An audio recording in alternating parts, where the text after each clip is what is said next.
Hello दोस्तों, रश्मि बाइटी stories में आपका स्वागत है। मैं अपनी आज की इस सफलता को, इस बेस्ट सेलर के तमगे को और अपनी इस जिंदगी को उसे समर्पित करता हूँ जो उस रात के घने साए में उम्मीद की किरण बनकर आई थी। आसमान में उस रात चांद भी न था, शायद मेरी नाकामियों से रूठा वो जैसे कहीं चला गया हो। हर तरफ से निराश हताश मैं हम ऑफिस या कैद खाना से निकलकर यहाँ इस ब्रिज पर चला गया था। जी, इस ब्रिज के किनारे बनी 4 इंच की पट्टी पर खड़ा मैं समंदर की आती जाती काली लहरों को देखने की, महसूस करने की नाकायम कोशिश कर रहा था। मेरी नाकामियों में एक और नाकामी जुड़ गई थी। आंखों के चारों ओर घनघोर अंधेरा और मन के भीतर उससे भी घना। अपने मन से हार आखिर मैंने उस पट्टी के आगे कदम बढ़ा ही दिया था कि अचानक उसकी आवाज कानों से टकरा गई और कमाल की बात है, बढ़ चुके कदम अचानक ही रुक से भी गए। गोला खाओगे? मैं पलटा और उसी क्षण स्ट्रीट लाइट भी जगमगा उठी। कम से कम बाहर तो उजाला ही हो ही गया था। मैं हैरान सा उसकी ओर पलट कर देख रहा था और वो गोला खाने में मगन थी। उसकी नजर मुझसे मिलते ही मैंने उसे घूरा तो थोड़ा सा अचकचाकर बोली, यार मुझसे अकेले गोला नहीं खाया जाता। लेकिन आज वो गोले वाला टकरा गया तो साथ में किसी के न होने पर भी मैंने उसे ले लिया। अब अकेले मजा नहीं आ रहा, खाओगे क्या? ये क्या पागलपन था? क्या मैं उसे जानता था? नहीं। तो फिर मुझसे इतनी बेतकल्लुफ क्यों हुए जा रही थी वो? क्या मैं तुम्हें जानता हूँ? नहीं। पर गोला बांटने के लिए जानना जरूरी नहीं। मैंने उसे घूरा तो बोले, यार यहाँ से गिरने पर मरोगे नहीं, इतनी गारंटी है मेरी। और वो गार्ड्स देख रहे हो, वो तुम्हें डूब कर मरने नहीं देंगे। अब हाथ पैर तुड़वाकर घर में बिस्तर पर पड़े रहने का शौक है तो वैसे बताओ, मैं कुछ गुंडे को जानती हूँ, ज्यादा अच्छा काम कर देंगे। यार क्या बकवास कर रही हो? वो मैं ब्रिज पर खड़ा कभी भी कूद सकता था और इसे मजाक सूझ रहा था, पर कुछ तो था उसकी आवाज में जो रस्सी बनकर पैरों से चिपक गया था मेरे। नहीं कूद पाया। मैं नीचे उतरा तो मेरे हाथ में गोला पकड़ाकर वो आगे बढ़ गई। इस गोले की तरह ही तो बस छू रही थी मेरी जिंदगी, बस धीरे धीरे यूं ही खत्म हो रही थी। मैं उस गोले को घूर रहा था और वो वापस मेरी ओर मुड़ गई। उसने मेरा हाथ थामा और लगभग मुझे खींचते हुए आगे बढ़ गई। एक अनजान लड़की जिसे न कभी पहले देखा था, न ही जिसे मैं जानता था। उसका हाथ थामे मैं न जाने किस हवा में बहे जा रहा था। मुझे कुछ खबर न थी। वो मुझे अपने घर ले गई। मैं अब भी गाफिल ही था, कुछ होश न था कि क्या हो रहा है। बस चले जा रहा था उसके संग, उसके पीछे। अगली सुबह जब आंख खुली तो वो सामने बैठी कॉफी बना रही थी। मेरी आंखें खुलते ही उसने मुझे गुड मॉर्निंग विश किया, जिसका कोई जवाब मैं न दे सका। मेरी सुबह, मेरी रातें, मेरा जीवन अब गुड़ कहाँ रह गया। मेरी तरफ मुस्कुराते हुए उसने मुझे कॉफी दी। इसे लेते हुए मैं काफी हिचक रहा था। सबसे पहले तो किसी अनजान, वो भी लड़की के साथ, मैं यूं इस तरह आधी रात को उसके घर चला आया। मुझे असहज करने के लिए इतना ही काफी था। मेरी असहजता को शायद समझ गई। वो बोली, इट्स ओके, तुम कॉफी पियो, इतना सोचने की जरूरत नहीं। कॉफी पीते हुए एक बेहद ही जायज सवाल आ धमका मेरे सामने, कल रात क्या कर रहे थे? मैं इसी सवाल का इंतजार कर रहा था जैसे उसने पूछा, और मैं फट पड़ा। मैं थक चुका हूँ। क्यों नहीं समझते वो कि मैं नहीं करना चाहता, ये नहीं होता मुझसे, मेरा दिमाग नहीं लगता इस सब में। ये आंकड़े, ये स्टॉक्स, ये पैसा नहीं है मेरी मंजिल, नहीं है मेरा सफर। क्यों नहीं समझ आता कि मैं उनकी तरह नहीं बनना चाहता। एक्चुअली वो आंखें फाड़े मुझे देख रही थी। बोली, किसकी तरह? कौन? किसकी बात कर रहे हो? डैड। कभी नहीं समझे मुझे, नहीं समझ आता उन्हें कि उनकी कंपनी में मुझे कोई इंटरेस्ट नहीं है। उनके कहने पर मैं पिछले 3 सालों से कोशिश कर रहा हूँ, लेकिन ये बिजनेस मेरी समझ नहीं आता। सब कठपुतलियां लगते हैं मुझे उस ऑफिस में। रोज वही एक काम, वही एक रूटीन। ऐसा नहीं है कि मैंने कोशिश नहीं की, लेकिन मैं नाकामयाब रहा, फेल हो गया पापा को उनका मनचाहा रिजल्ट देने में। समझते ही नहीं वो कि मैं नहीं हूँ, मैं नहीं बना हूँ इन सब के लिए। मैं हाफने लगा था। किसके लिए बने हो फिर? मैं लिखना चाहता हूँ, लेखक बनना चाहता हूँ, लेकिन वो माहौल ही नहीं मिलता मुझे। लेखन को माहौल की नहीं, मन की जरूरत होती है। बड़ी ही सहजता से बोल दिया था उसने। मैं अब उसे आंखें फाड़े देख रहा था। वो अपनी कॉफी खत्म करके उठी और शायद मुझे समझ आ गया था कि मैं क्या करना चाहता हूँ। अपनी कॉफी खत्म करके मैं अपने रास्ते निकल गया।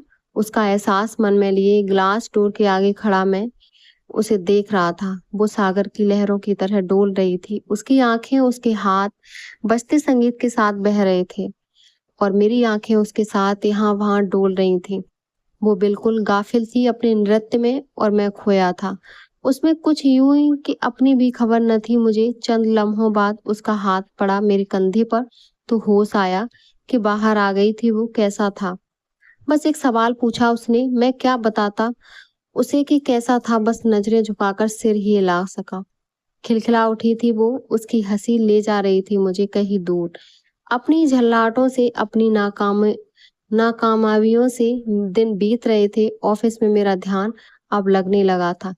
पापा के चेहरे पर सुकून बिखरने लगा था। मैं खुश था, इसीलिए नहीं कि स्टॉक्स उछाल ले रहे थे, इसीलिए भी नहीं कि कलम को गति मिल रही थी, बस इसीलिए क्योंकि उसका खिलखिलाता चेहरा अब मेरे सामने होता था। वो जब नाचती थी तो मेरा मन भी मोर की मानंद नाचता था। वो जब डूब जाती थी उस संगीत में, उस धुन में, जब थिरकती थी उस ताल पर, तो मेरा मन भी उसके साथ ही थिरकने लगता था। उसकी ताल पर कुछ तो था जो उसमें अलग था। शायद उसका चीजों को, लोगों को, जीवन को देखने का नजरिया, या फिर शायद उसकी मौजूदगी ही जो सच्चाई से भरी थी। खुश मिजाज सी वो जब भी मेरे करीब होती तो एक सुकून तैर जाया करता था हवा में। जैसे जब भी कभी सड़क पर होती तो उसका ध्यान कभी सड़क पर न होता। कभी आसमान को देखती तो कभी सर पर दौड़ती गाड़ियों को हमेशा कहती, ये सड़क कभी थमती नहीं है। अगर ये थम जाए तो क्या हो? क्या हो अगर इसके कोनों पर बैठी कुछ जिंदगियों को कोई सुकून दे दे? क्या हो अगर यहाँ जीवन को ढर्रे पर लाने के लिए बैठे लोगों पर ध्यान जाए किसी का? क्या हो अगर ये तेज दौड़ती गाड़ियां थम जाएं? किसी बेजुबान को देख और न फैले सड़क पर खून उनका, जिनके रहने की जगह छीन ली हमने। वो जो कभी कह नहीं पाते कि हमारी जल्दबाजी किस कदर भारी पड़ती है। उन्हें वो बोलती जाती और मैं बस सुनता जाता। बहुत कमजोर सी थी वो, आंखों के नीचे गड्ढे, ऐसा लगता था जैसे सदियों की बीमार है। लेकिन उसकी आंखों की चमक ऐसी थी कि उसकी आंखों से नजरें हटने नहीं देती थी। मैं बस उन आंखों में ही खोकर रह जाता था। हमेशा की तरह आज भी उसकी नृत्य कक्षा में बाद उसके बदन से बह रहे पसीने को अपने रुमाल से साफ करता मैं उसे अपने बेहद करीब महसूस कर रहा था। थकी हारी सी वो मेरा हाथ थामे कक्षा के एक कोने में जा बैठी। जब भी वो नाचकर हटती तो उसके चेहरे पर अलग ही नूर होता था, जैसे कि उन धुनों को जीती थी वो। मैंने उससे पूछा, तुम्हें ये सब बहुत भाता है ना? बहुत। आंखें चौड़ी करते हुए बोली, बेहद दीवानी हूं मैं संगीत की। जब जब उपकरणों से उठती धुन सुनती हूँ तो लगता है कि जैसे बांसुरी की लय मुझसे ही कहीं उठ रही है। जब जब ढोलक पर थाप पड़ती है तो मेरा दिल खुद पर एक थाप महसूस करता है। जब भी घुंघरू छनछनाते हैं मेरे पैर खुद ब खुद हिलने को बेकरार हो जाते हैं। ये संगीत, ये नृत्य मेरी रग रग में समाया है। तुम जानते हो, घर पर पापा हमेशा चाहते थे कि मैं इस सब पर न ध्यान देकर केवल पढ़ाई पर ही दिमाग लगाऊं। मैंने बहुत कोशिश की लेकिन ये संगीत मेरी रगों से नहीं निकला। और फिर मैंने संतुलन बिठाने की ठानी। तो मैं उस रात ब्रिज पर जब देखा मैंने तो मुझे अपने ही दर्शन हुए। किसी वक्त मैं भी यूं ही हताश और निराश थी। बस फर्क यही था कि तुम्हारी तरह खुद को गवा देना मंजूर न था मुझे। बड़ी मुश्किलें आई इस संतुलन को बिठाने में, लेकिन आज मैं न सिर्फ अपना सपना पूरा करने की तरफ कदम बढ़ाई हूँ बल्कि अपने पापा की आंखों के ख्वाबों को भी पूरा करने की कोशिश में हूँ। इसीलिए कहती हूँ, माहौल नहीं मन महत्व रखता है। अक्सर ही ऐसी बातें बड़ी सहजता से कह जाया करती थी और मैं बस उसकी बातों में ही सुकून ढूंढ लिया करता था। दिन ब दिन ढल रही थी वो, बेहद ही कमजोर होती जा रही थी। मैं जब भी उससे पूछता तो वो मजाक में दबा जाती, कहती घर वाले खाने को नहीं देते ना, इसीलिए पतली हो रही हूँ। लेकिन मैं जानता था कि कहीं कुछ तो गड़बड़ है। बेसुध सी नाचती वो अब हाँफने लगी थी। पूरा चेहरा उसका ढलता जा रहा था। आंखों की चमक भी जैसे अब खोने को जा रही थी। धीरे धीरे वो अब पहले जैसी नहीं रहती जा रही थी। मैं जिद करता कि चलो डॉक्टर के पास चलो, लेकिन वो हमेशा ही मेरा हाथ पकड़कर मुझे दूसरी ही दिशा में खींच ले जाती। मैं चाहकर भी कुछ कह नहीं पाता। उसे बड़ी संजीदगी से वो अपनी नृत्य साधना में रमी हुई थी। उसका एक ही सपना था, खचाखच भरे हॉल में वो सबके सामने अपना नृत्य प्रस्तुत करना चाहती थी। लेकिन उसके सपने पूरे होने में कसर थी और उसकी वजह थी पैसा। नहीं उसको स्पॉन्सर्स मिलते थे और नहीं इतना पैसा था कि खुद अपने लिए कुछ कर पाए। वो कुछ कहती तो नहीं थी, लेकिन आंखें उसकी खामोशी सब कुछ बोल जाती थी। एक दिन मैंने उसे अपने करीब बिठाया, उसके बालों में हाथ फेर रहा था, उसके चेहरे पर मुस्कुराहट उभर आई थी। शायद उसे अच्छा लग रहा था, आज बहुत थकी हुई सी लग रही थी। शायद जब अपनी मेहनत का कोई सकारात्मक परिणाम न मिले, तो थकावट तारी हो ही जाती है। मैंने उसके सिर को उठाते हुए देखा तो बड़ी ही ज़हीन होकर बोली, क्या मैं कभी अपना सपना पूरा नहीं कर पाऊंगी? मैंने उसे बहलाते हुए कहा, अरे ऐसा क्यों कह रही हो? तुम जरूर कामयाब होगी, देखना। मुझे गहराई से देखती बोली, तुम जानते हो पैसा बड़ी बुरी चीज है, अक्सर काबिलियत से मौके छीन लिया करती है। उसकी बात सुनकर मैं सन्न रह गया। जानता था कि भ्रष्टाचार सब जगह फैला है, लेकिन जब तक किसी बहुत करीबी के साथ न हो, हमें फर्क कहाँ पड़ता है। उसी के इंस्टीट्यूट से न जाने कितने ही उससे कम काबिलियत वालों को आगे बढ़ता देखा था मैंने। उसकी बात का गहरा असर रह गया था मुझ पर। मुझे अब शायद समझ आ गया था कि उसकी आंखों की चमक गायब होने के पीछे की वजह है क्या थी। मैंने पापा के सामने अपनी बात रखने की हिम्मत पहली बार जुटाई थी। शहर में होने वाले एक डांस कंसर्ट को अब हमारी कंपनी स्पॉन्सर कर रही थी। मैं उसके सपने को पूरा करने के बस एक कदम दूर था। मैं जानता था कि उसे बस एक मौके ही की ज़रूरत है, उसके बाद वो अपनी उड़ान खुद भरने में सक्षम हो जाएगी। मैंने ज़ोर शोर से तैयारियां शुरू कर दी थी, उसकी आंखों की चमक और उसकी मुस्कुराहट वापस लाने की। इस सब में बस एक ही दिक्कत थी, मैं उससे मिल नहीं पा रहा था। उसके सपने को पूरा करने की जिद में उसे देखे हुए भी महीना बीत चुका था। उसको बता ना सका था कि ये सब उसके लिए ही कर रहा हूँ।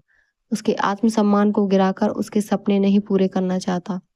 अक्सर मुझसे उलझ जाया करती थी कि क्यों समय नहीं दे पा रहे मुझे, और मैं बस मंच पर थिरकते उसके कदमों को सोचकर मन ही मन खुश हो लेता और उसको बिजी हूँ कहकर टाल देता। एक दिन अचानक ही सुबह उसका फोन आया।